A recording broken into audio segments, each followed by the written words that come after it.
right? Now both EI and VI are not observable for me. So in fact, my error term in this regression is this whole term, EI minus beta VI. The error term in my new regression actually is EI minus beta VI, because EI is not observable to me, VI is not observable to me. Right, so as you can see, the error term in this new equation is EI minus beta VI. You see a point? Now, note carefully that actually VI and I star are quite correlated. Because if VI changes, I star changes, no? Which means that this new error term in this regression and this I star are correlated. You see the problem? Because I star directly depends upon VI. And this VI is included in the error term in the new regression. Yeah? Is included in the new regression. So if that happens, this error term in the new regression will be correlated with the I star variable, the measured intelligence variable. If that happens, the estimates are neither unbiased nor consistent. Right? So the important point is, if your X variable is measured with error, okay? If your X variable is measured with error, then your OLS estimators will be neither consistent nor unbiased. And X variables are generally measured with error. Right? See how easy it is to make an error. Suppose I say that the marks obtained by you depend upon how many hours you have studied, how much you studied. Okay? And I give you a sheet where you have to write in the number of hours you study every day. Suppose you have studied 5 hours 58 minutes. Will you say 6 hours or will you exactly say 5 hours 58 minutes? In all probably you say 6 hours. If you have studied 6 hours 2 minutes, you will say 6 hours. So the measured hours will actually be the actual hours plus or minus some random component. My regression is jinxed. Yeah, my regression goes for a toss. Sure? So for example, if I am trying to estimate the marginal propensity to consume in India. Right, what is the Keynesian consumption function tell you?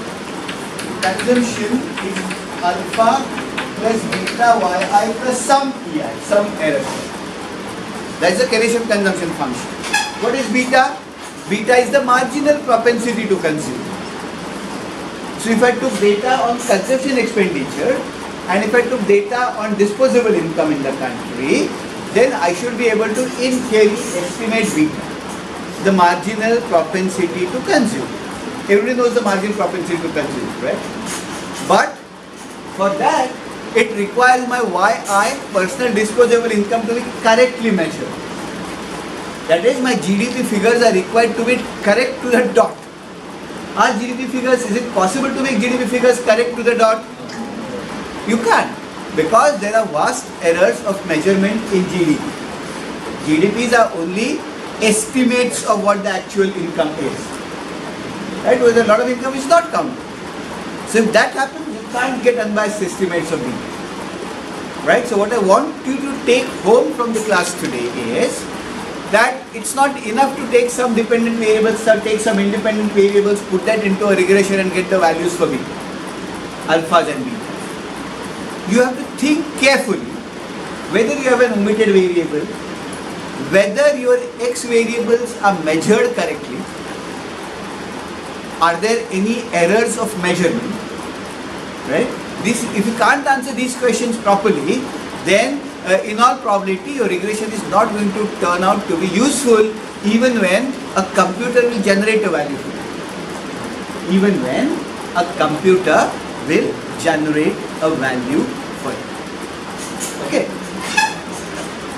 Now let me give you a third reason why you might have a problem.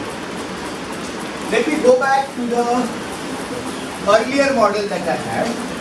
Let me go back to the earlier model that I had of modeling the demand and supply of shampoo. Right. Now actually when I said quantity I is equal to alpha plus beta price I plus Pi. Some of you said beta will be positive, some of you said beta will be negative. Right? Why did some of you say that beta will be positive?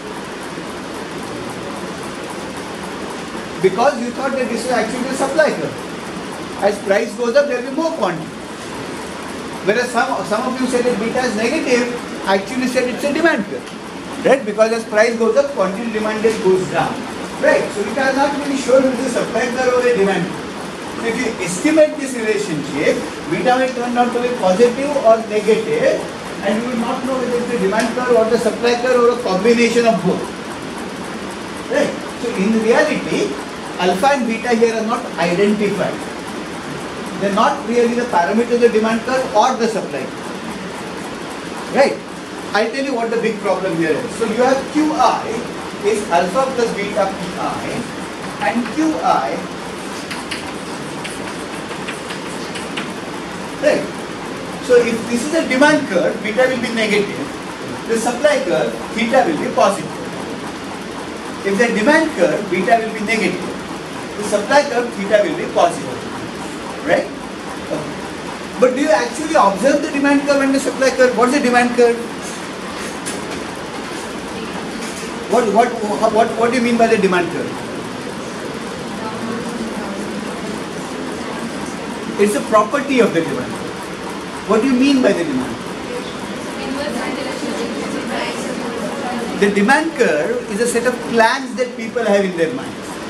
A demand curve is a set of plans that you, as a buyer, you plan to buy a certain amount of mangoes at certain price. At a lower price, you plan to buy more.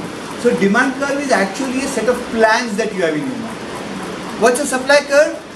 Supply curve is a set of plans that suppliers have in their minds. They say that I will supply so many mangoes if the price of mangoes is this high.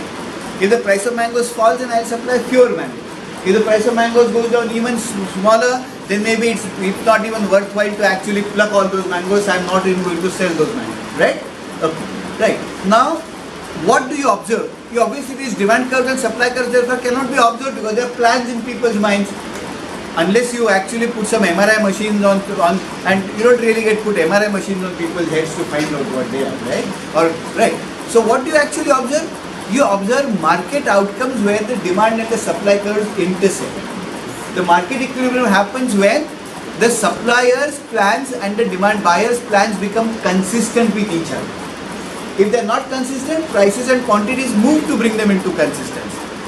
Right? So that's what the price mechanism does. So what you observe is points where what is bought and sold is the same. Points which are on the demand curve and the supply curve. Right? So what you will observe is the following. The QIs in both the cases have to be the same.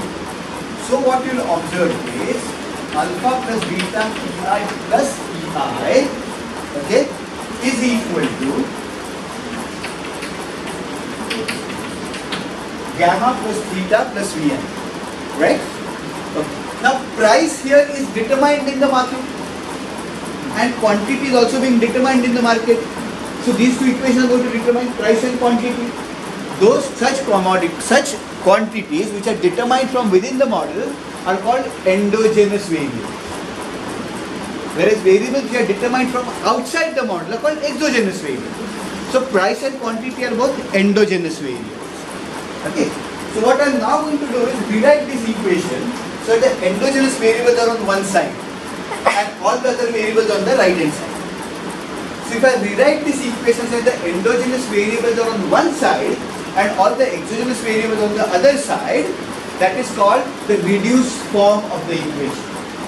That is called the reduced form of the equation, where I write the endogenous variables on one side and all the exogenous variables on the other side. So let me get the reduced form. So what I'll get is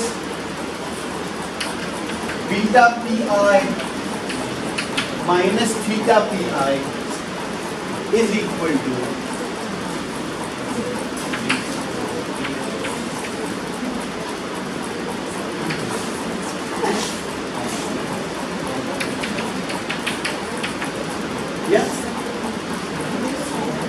I get this. Because what I've done is I've just taken this on this side and everything else on that side. So from this, what do I get? Okay, so from this, I get beta minus theta pi, right, is alpha minus gamma plus vi minus ei. Or I will get pi is equal to gamma minus alpha, beta minus theta, right, plus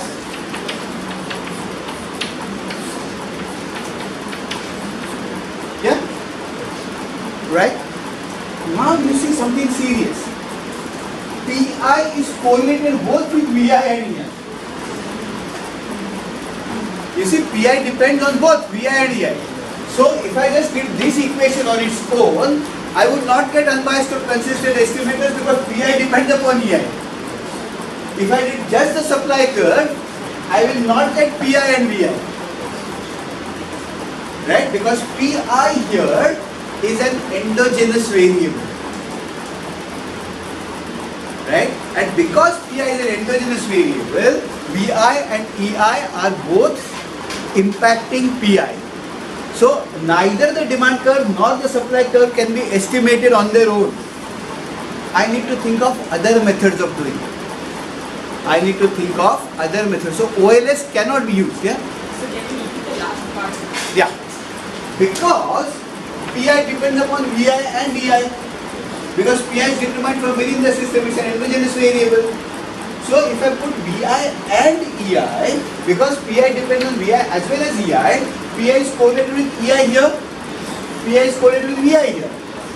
In which case I cannot estimate the supply curve on its own, I cannot estimate the demand curve on its own. That's called endogeneity.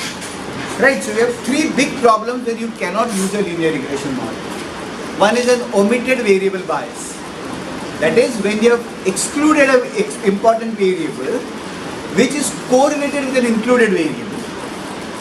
Secondly, errors in variables. That is when your explanatory variables are measured with error.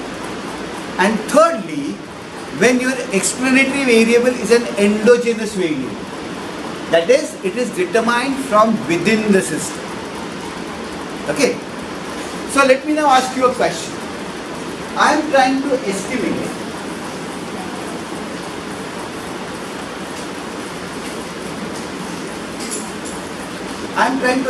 the supply curve for labor.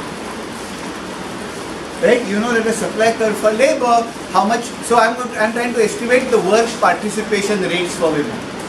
You know, all the countries talking about why the work participation rates for women are falling and so on and so forth. Right? There is a very interesting hypothesis. What's the hypothesis?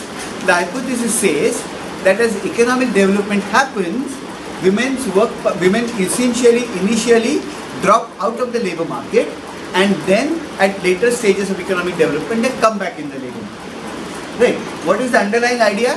The underlying idea is that initially for poor countries everybody is working in agriculture, women are doing farming, so on and so forth. Then as economic development happens, men migrate from rural areas to urban areas with their wives. It is essentially men who are working, the women are not working. Because men are doing the kind of jobs which are, essentially blue collar kind of jobs. So women are at home, right? Okay, or then, so as income increases, women's work participation rate actually drops. Because all of you know the income effects and substitution effects of wages, right? As wages go up, you have an income effect and a substitution effect. The substitution effect says that leisure becomes costly, so you must work more. The income effect says that you must consume more of leisure. Right, so larger the substitution effect, larger is the increase in the supply of labor. Larger the income effect, the larger is the reduction in the supply of labor. So because women are not working, as men's wages go up, men experience the substitution effect, women experience only the income effect, and therefore they actually start consuming less, they start consuming more leisure, and therefore women's work participation rates drop. As income increases even more, then women enter the labor market because now they have gone more to school, have higher rates of human capital formation. So they enter the labor market now as highly paid workers.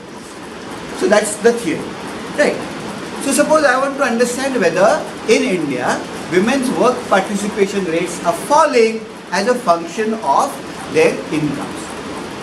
So suppose what I do is, so I go to households, right, and what I get data is on number of hours supplied by a woman in that household as a function of, say, alpha plus beta yi is the income of that household, right, yi is the income of that household, right. Do you think this model will work for me? Do you think I'll be able to get good estimates of alpha and beta?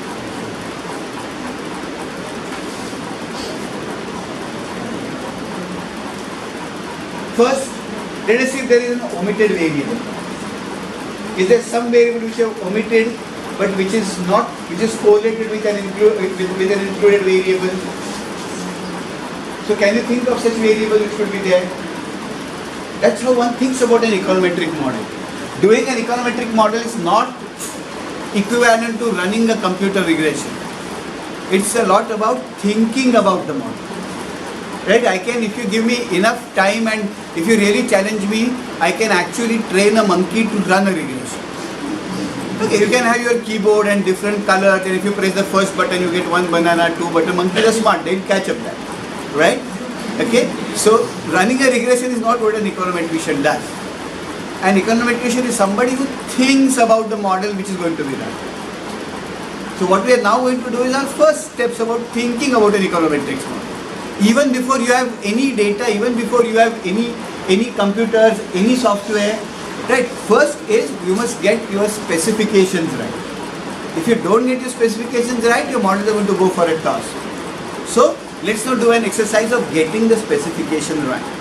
So do you think that there is a variable which has been omitted from here, which should be included in the regression equation?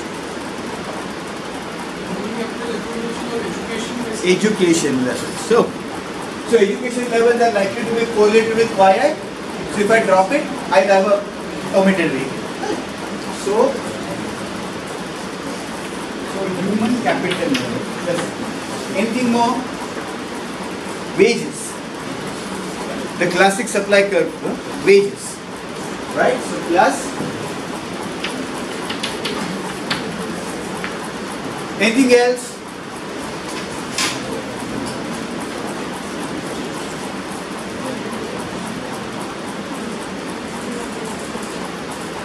So let's specify this supply curve properly. Anything else?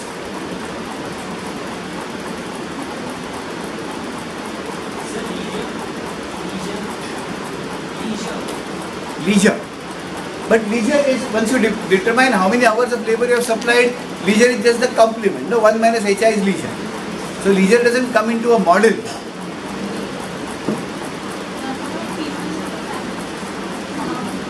Number of people in the house, right?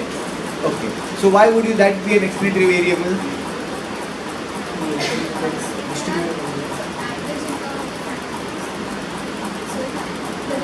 Okay. So let me do one thing. Let me call it yi by li. Li is the number of people in the household. So I have got, instead of yi, I have got the average income of the household per person, right? So maybe number of young children that this lady has.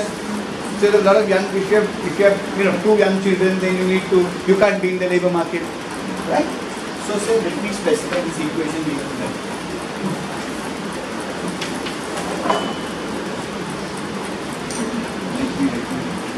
So I need to put gamma 1, gamma 2.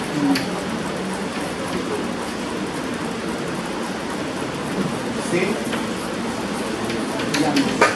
young children, you can define some age, say less than 5 years old or less than 7 years old or what. Plus EI. Is there again some, will this regression happen now?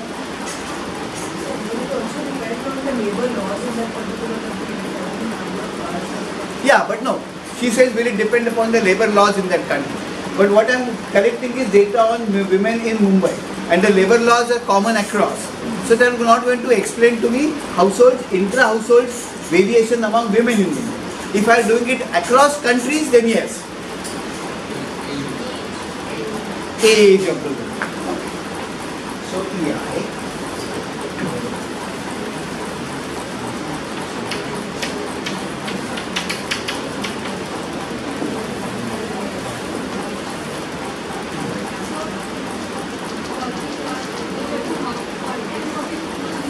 Number of hours supplied. There could be 2 hours, 3 hours, 4 hours, 10 hours, 12 hours.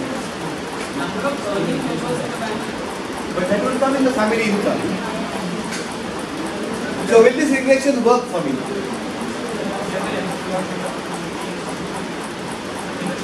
But number of opportunities is the number of hours that you actually supply.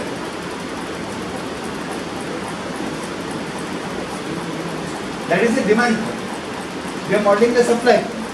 The number of working opportunities available is the demand, right? We are modeling the supply. So working conditions, Meaning what? the place of work, the facilities given to her at workplace. So let me see, I am looking at women from the same sector, same kind of a work, so that those variables are common across. So what? Will this regression work? Abhi, work meaning will I get unbiased and consistent estimate? He says should work.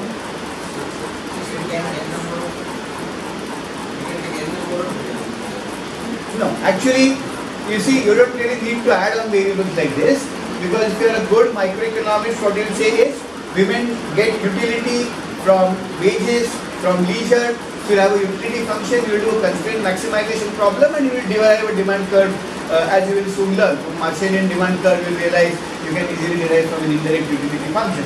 So those variables will be pretty well fixed, right? So what? Now this thing is a fine enough specification.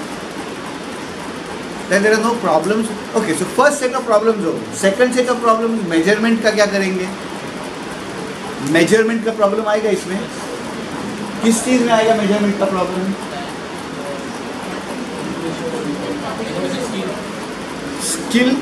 Skill में आएगा ना? Because human capital accumulation में आएगा. Because you really use human capital accumulation could be education plus something. Right? I know folks who have not been to school really, but are very skilled. I know some of the taxi drivers, for example, have never been to school, but exceptionally good drivers. Right? So skills actually will have to be measured. But measurement of skills will become an issue. Is there any other problem?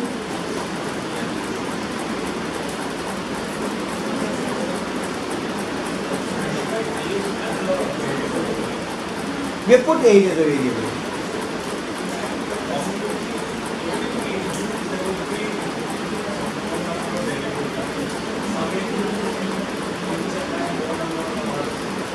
Yeah, but this age will then, that's why we have put age as an explanatory variable.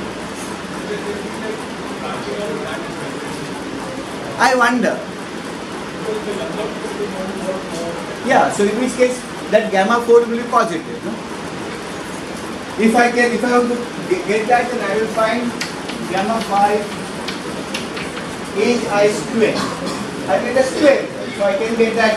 So at higher levels of age, if people are working less, then gamma 5 will be negative. So those issues can be taken care of. Do you see any other problems?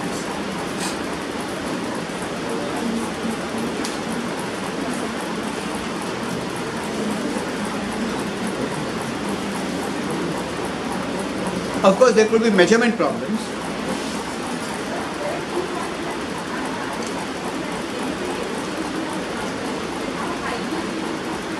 How? No, can you be a bit louder?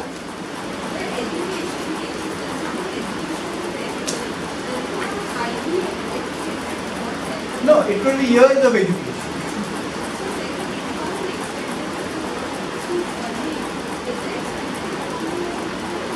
No. Household income.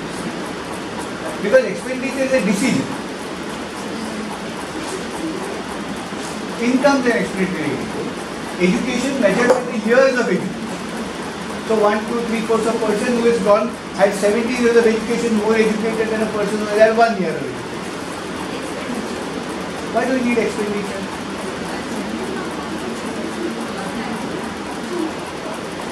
but you already have income as one variable.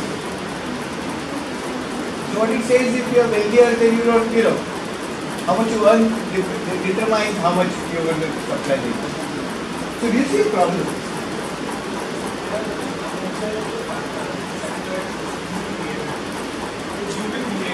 Yeah, but that's why that EI is there, no? Yeah, but as long as those whatever unobservables are there, as long as they are not correlated with what I put inside, I can still get unbiased and consistent estimate. So think of, is there something that you dropped up?